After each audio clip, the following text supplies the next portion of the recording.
Actually, with how the last video went, let's start this video off like this.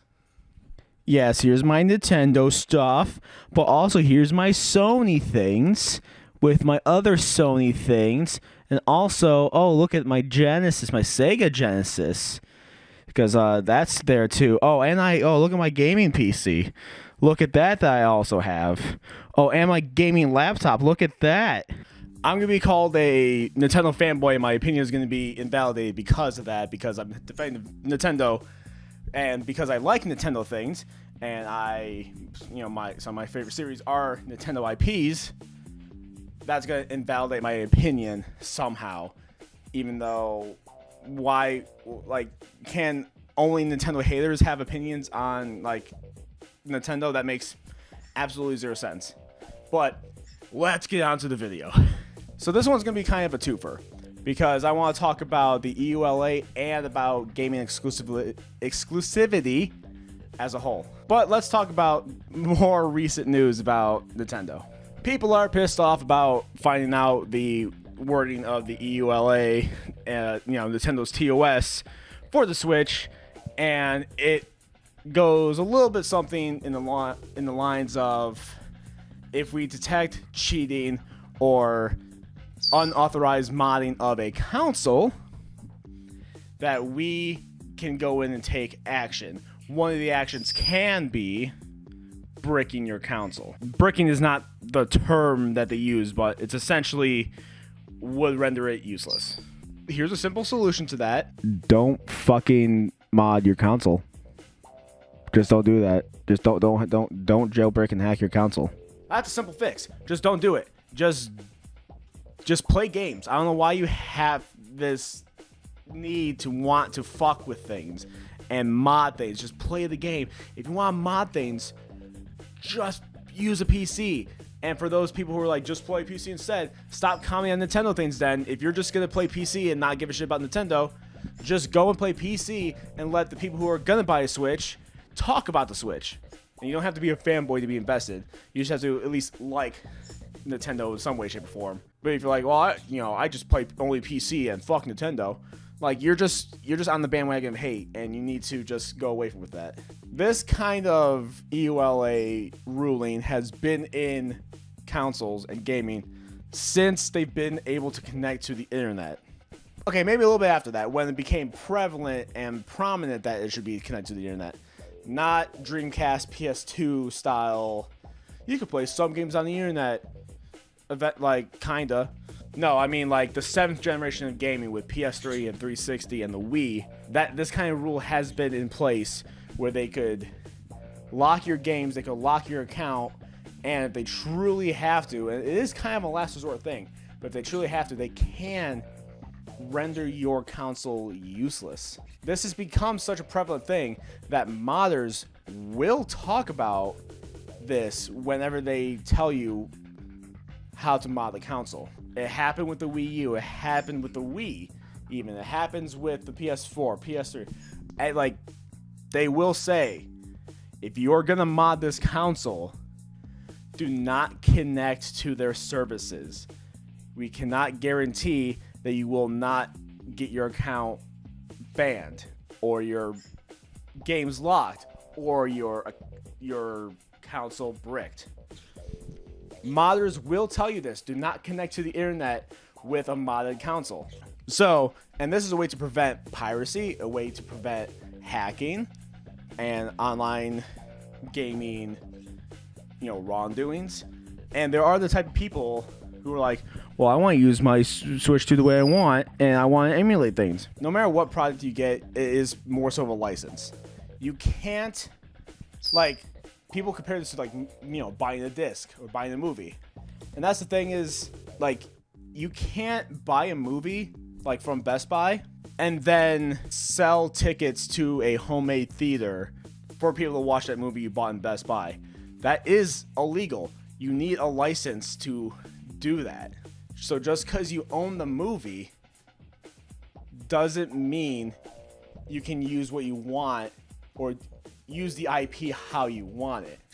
You still need specific licenses and acceptances to do that. A movie theater doesn't just get film and plaster it on and ask people for money. They have to get the studio's permission to do so. And that's the same with gaming. You connect your account and these games are connected to these services that if there is any wrongdoings in the service, they can't just delete your account because they feel like it. And mishaps of that basically never happen. So that shouldn't be a scare because it just doesn't happen. Again, these systems have been placed for almost 2 decades now. So if you're fucking with their stuff, then they could take action. And if you truly want to use an emulation machine, mod an older console. Buy a Wii U and mod that. That's so easy. Get yourself an OG PS2, put a hard drive in it, and you could own every single PS2 game. If you mod it correctly, you can do that. That's a thing you could do. If you want an emulation machine, there are ways to do it. And if you want a portable emulation machine, you can mod handhelds too. And also, a bunch of companies sell just handheld retro machines if you really want to do it that way. So like, you don't have to have your Switch 2 be modded and do emulation when you have options. So yeah, it's not an issue. It's just not an issue. Just don't hack your console and you'll be fine. And I'm pretty sure the original Switch had this same type of ruling in their EULA, and putting in a new fan or putting in a new analog stick in the controller does not flag their system. It will void warranty, but that's with any product. Most products warranties get voided if you yourself tried to fix it, especially in the technology world. So again, it's just another thing that people want to try to hate Nintendo on, and it's such a bad anti-consumer thing when really it's just play your game, and because they're just trying to prevent people who are actually trying to do it for malicious reasons. Just play your games, and if you want to use it as an emulation machine, like what I said, there's options. Like, just use the original Switch, but get a Switch 2 for the new games and have fun with the new games, and then use your original Switch, mod that, never connect it back to the internet ever again, but you can mod it, do what you want with it, and then there you go. Just do that. Like, there are options to kind of do what you want with it. Just play fucking games. I don't want you have to fuck with shit. Just play games. So there's that one. The second thing I want to talk about is with Nintendo releasing more exclusives, and also with the constant talks about PC, Xbox, Xbox getting out of the exclusive games race, and some Sony games going to PC. There's a lot of gamers who keep on thinking that exclusivity is bad, and we should not have it at all, and all consoles should have all the games, and everything should be on PC, especially the PC Master Race people wanting console exclusives. But I can't have a console exclusive, so I'm going to play this $5 indie game that's way in the back of the Steam store, which I'm not saying there ain't indie games that aren't fantastic and a bunch of indie games that are better than AAA games, but I'm just saying that it's PC people trying to justify not having exclusives. Like, Haste by Landfall Games is one of the most fun experiences I've had in a while, and that was a fantastic indie game that's it's just fun. It's just fun. The problem with this idea, this way of thinking, is that people don't understand why exclusives work and why they are some of the best games ever. When you think of the best games ever, the highest rated IPs outside of the long running series of like Fortnite and new stuff like Marvel Rivals or Call of Duty, there are some things that you think about for better or for worse, but especially single player experiences. What do you think of? You think of Zelda, Mario, Metroid, Star Fox to a lesser degree, Insomniac's Spider-Man games. You think of God of War, Jak and Daxter, Uncharted, Final Fantasy, which tend to be exclusive. They've jumped around on consoles, but those specific games are exclusives. And then you got, the Halo series before Bungie left it. You got Hi-Fi Rush, which was originally an exclusive. So first off, exclusives sell. If you're gonna make a console, you need a reason for the people to play these consoles. Yes, better optimization for games and ease of use are big reasons why you get a console. But another big reason is flagship titles. Launch titles are big for a reason, and this is why Nintendo, in a lot of cases, even with their lesser selling consoles, are still pretty well selling outside of the Wii U and Virtual Boy and whatever. Like, even if they're not in first, they still sell pretty well, and they're still timeless classics after that. Like, a game doesn't have to be the best seller in order to be a fantastic game. Like, we know this as the majority knows this. The loud minority doesn't think this.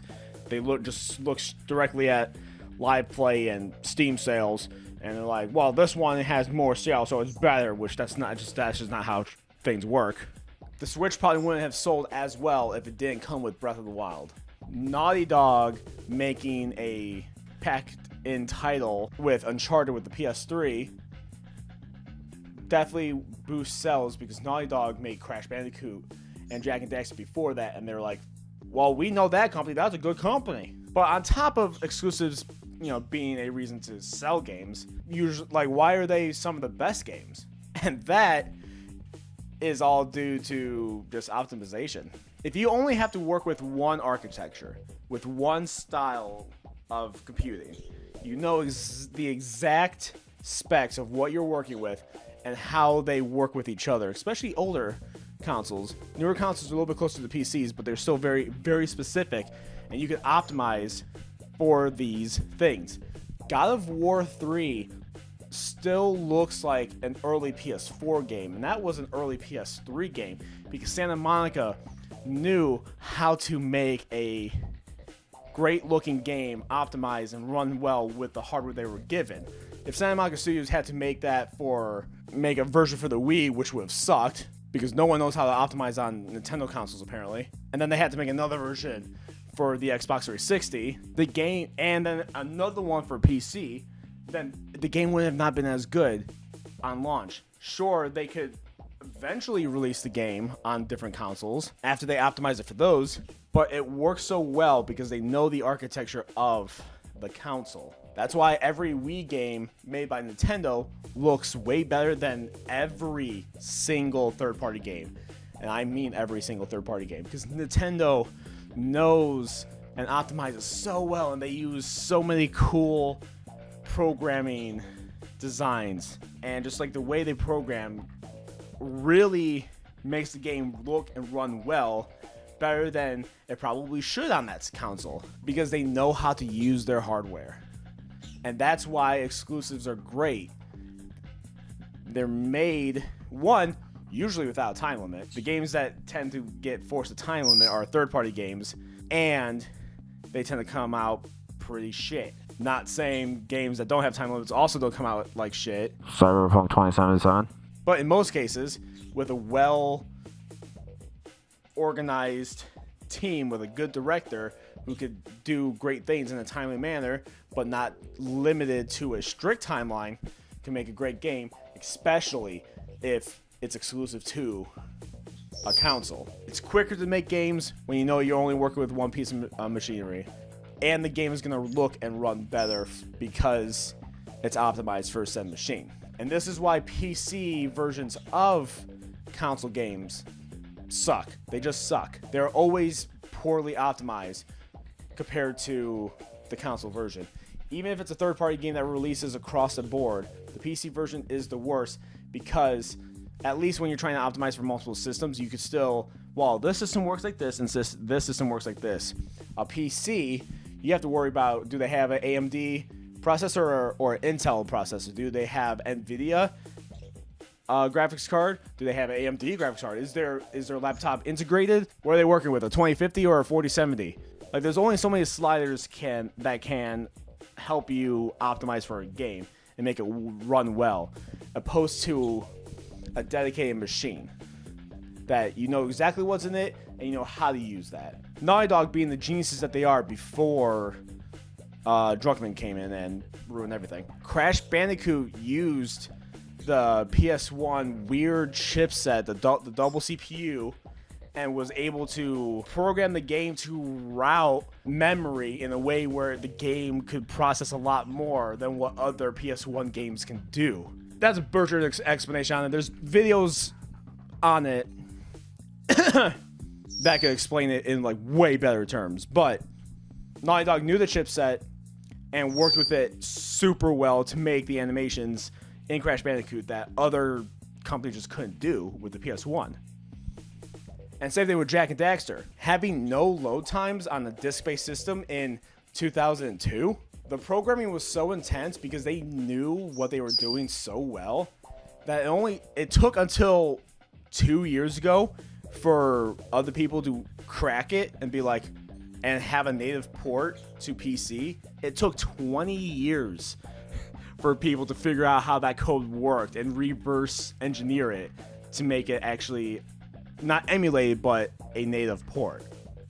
20 years because Naughty Dog knew what the fuck they were doing because they only had to work with the PS2 at the time. Breath of the Wild and Tears of the Kingdom, even though frame rates can be inconsistent, still runs pretty great and still looks great, and you could see everything in the world. You could literally look across the entire map and then pinpoint it. It is an actual location you could hit because you could pinpoint it using your visor. It's not just a low-res background skybox. You can look at the mountain that is 100 miles away and pin it.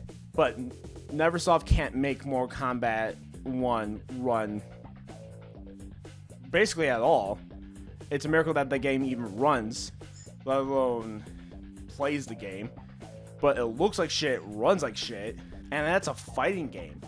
It takes way less to process what Mortal Kombat 1 does than Breath of the Wild and Tears of the Kingdom. And the physics engine for Tears of the Kingdom, like, developers don't understand how Nintendo did it with how they were combining things on the spot and making the stats and making the items work with each other because they get combined. Like, it's a crazy ass system that only Nintendo could do because they know their hardware. No third party will be able to do what Tears of the Kingdom did.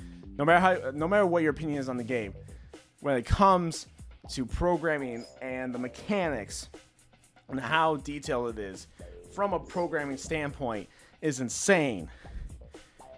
But Nintendo would not be able to do that if they had to make it for Xbox, PlayStation, and PC. There's just no way. Especially in order to make it on a portable console like the Switch, where again, you have to download Kingdom Hearts 3, or you have to play it through the cloud because Square Enix couldn't figure out how to have Kingdom Hearts 3 run natively on the Switch. But at the very least, have them be time exclusive. Hi-Fi Rush, fantastic game. Fuck Microsoft for, by the way, closing the studio that made it. Fantastic game. It was exclusive to Xbox and PC. It eventually made their way to PlayStation, but only after being exclusive for Xbox for a time. They were able to optimize it for one system, make it run great, make it look great, make it play great, and then take their time to then do it again for a different system, and eventually came out for that next system. Final Fantasy VII Remake, same thing. Looks, runs great on the PS4, and then later on the PS5. Putting it on PC takes a little extra work, but there's no rush because the people who want to play it on the PlayStation can already play it, and then PC players play it later. Exclusives are a good idea, is what I'm saying. Not literally everything should be exclusive, but there's a reason why some of the best games, or a lot of the best games, are exclusive games, or at least timed exclusives. Final Fantasy has jumped around systems, but whenever they were on a specific system, it was exclusive. Same thing with Kingdom Hearts. It works well because it was optimized for that system. Yes, Dream Drop Distance and like Birth by Sleep for the PSP eventually came to console, but that's after the fact, and it only works on one console at a time. They make it for the PlayStation, then they made it eventually for the PC, instead of doing it all at once. So exclusives should not die. Exclusives make the best games. I'm not saying there aren't great third-party games, but there are more examples of exclusives hitting the zeitgeist more than the third-party games. Even indie games that are exclusive to PC that eventually go to console tend to be better. Again, I just played Haste. That's a PC exclusive right now. It'll be cool once it goes to console, but it worked fantastically when I played it. If Landfall tried developing it for console and PC at the same time, I don't think we would have gotten the game right now, to be completely honest. So yeah, that's the point I'm making. I'm just adding more examples to the points, but yeah. Don't hack your systems, and exclusives are good. Okay, bye.